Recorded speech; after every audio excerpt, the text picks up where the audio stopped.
Hey there, welcome back to QuickBooks Desktop 2022. This is Cindy. We just completed Estimates Part 1, where we were able to set up an estimate for a potential customer. Let's go ahead now and finish talking about some of the other options available for estimates. This is Part 2. Let's flip over to QuickBooks and we'll keep going. In Part 1, we actually created an estimate for a customer, and I'd like to go back to that estimate.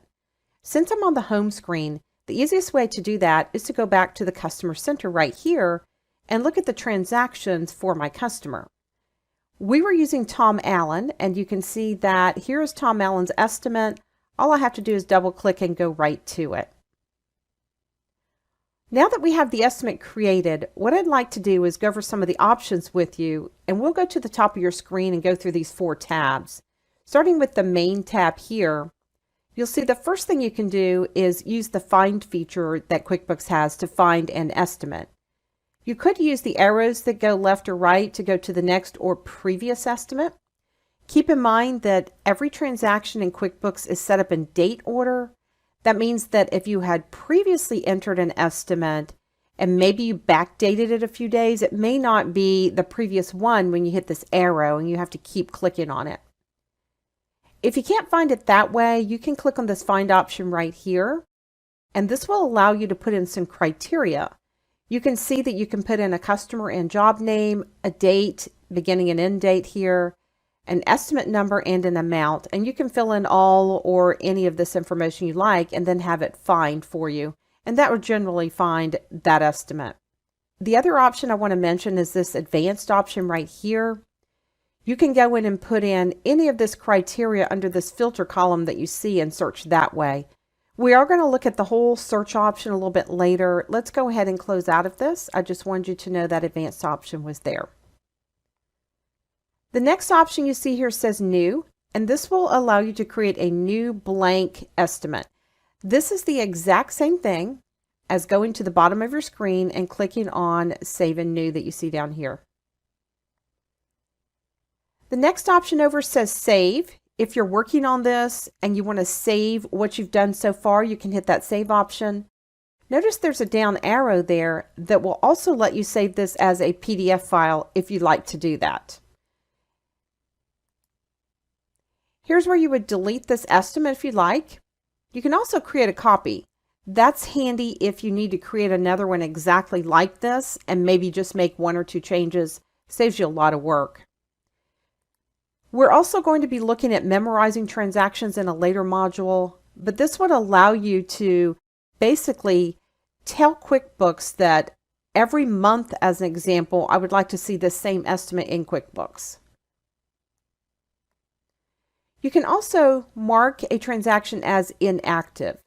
Now what happens is if you have a transaction that's inactive, it will still be in QuickBooks, but it's not counted as any of your numbers when you run reports. If you ran an estimate report, for example, it wouldn't be counted in those totals. The next option you see is the option to print this.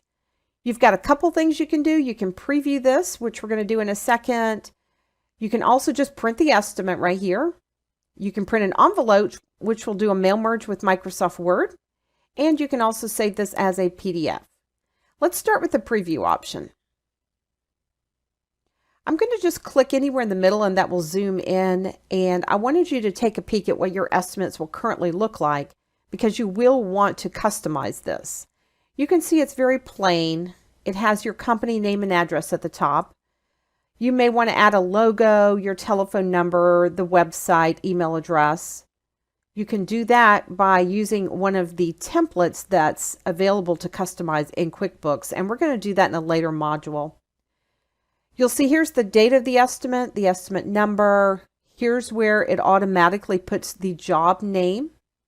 Notice they call it project. That would be something else you may want to customize. The big things I wanted you to notice here is that when you have an estimate, the customer does not see the name of your item. They also don't see the markup column. Now, you could turn those on if you wanted the customer to see those, but generally you don't want them to, so QuickBooks doesn't turn them on automatically. You'll notice at the bottom you can see the subtotal and the sales tax and the total of the estimate as well. And again, those are some things you can customize. I'm going to close out of that here at the top. The next thing I want to point out is the email option. You have the option to email this to your customer. If you had several that you had set up that you wanted to email, you would make sure this little checkbox where it says email later is checked, and then you could email the batch. Notice you can also attach a file to this. This could be a Word document or something you've scanned in. Notice you can also create an invoice from here. Chances are you will not be in this screen when you want to create an invoice, but you can do that from here. And just to mention the Start project, there are several different add-on packages you can buy for QuickBooks. Intuit does make a project management type software, and this is where you can go and get a 30-day free trial if you'd like. It's called Maven Link, and that way you can manage the project, the expenses, anything related to it. Let's look at the Formatting tab. I mentioned a few moments ago that you could customize this template for this estimate. This is where you would be doing some of that, and like I said, we're going to look at that in a later module. Here's where you can run your spell check. You can also insert a line. Whichever line you happen to be clicked on, if you insert a line, notice you insert one above the one you're clicked on. If you're clicked on a line, you can also delete that entire line, or you can copy the line you're clicked on. And here's some more customization options we'll look at in a later module. Now let's talk about the Send/Ship option. I mentioned earlier that QuickBooks can do mail merges with Microsoft Word. You can merge envelopes, letters, and this is where you would work with those options. We will work with those in a later module as well. And then let's look at the reports for a moment. There are a couple of generic reports already set up for you that are related to estimates. You can see you can run an estimate by job if you'd like. If you want to see an estimate versus actual, you can do that. And then you can also see an item price list. I also want to point out the transaction history, which you have none right now, but if you'd already created an invoice based on this estimate, maybe received a payment, that would create a history you could go look at. And sometimes that's very helpful to narrow down where to find certain transactions. Typically the main tab is where you're going to be working, so I'll just click back on that, and that's how estimates work in QuickBooks. I'm going to go ahead and save and close at the bottom. And if you've made any changes to your transaction, it will ask you if you'd like to save them. Just go ahead and say yes. Now that you know how to create estimates in QuickBooks, let's head over to the next video and we're going to start talking about how to create invoices based on those estimates that you've already created.